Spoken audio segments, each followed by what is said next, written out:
Sunday రోజు మా అమ్మ వాళ్ళ ఇంట్లో మల్లన్న బోనాలు అయితే అయినాయి.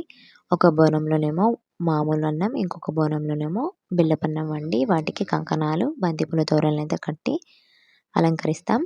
మా ఇంటికైతే ఒక గువ్వలు వచ్చి ఇలా దేవుడి రూమ్ని అలంకరించుకున్న తర్వాత ఈ బోనాలు అయితే దేవుడి రూమ్లో పెట్టేస్తాం. ఇంకా మనకు తెలుసు కదా, మల్లన్న దేవుడు అయితే బంతిపూలు అంటే మల్లన్న దేవుడు. అలా ఇలా అలంకరణ అయిపోయిన తర్వాత మా అమ్మ వాళ్ళకు ఒక ఆచారం ఉందన్నమాట. ఇంకా మా తాతయ్యల వాళ్ళ అప్ప నుండి ఇదే అవుతుంది. మా ఊర్లో ఒకతనికి దేవుడు వస్తుండేనట సిద్ధోగా.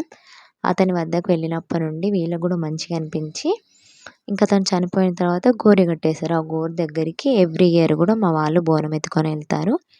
అక్కడ ఈ బెల్లపన్నం ఇవన్నీ ఉపహారాలలాగా పెట్టేసి కొబ్బరికాయ కొట్టి మొక్కుకొని ఇంటికి వచ్చిన తర్వాత వీళ్ళు మార్నింగ్ నుండి ఈవినింగ్ వరకు ఒక పొద్దు ఉంటారు. ఇంటికి వచ్చి ఒక పొద్దు విడిచిన తర్వాత చుట్టుపక్కల వాళ్ళందరినీ పిలిచి భోజనాలు అయితే పెట్టేస్తాం.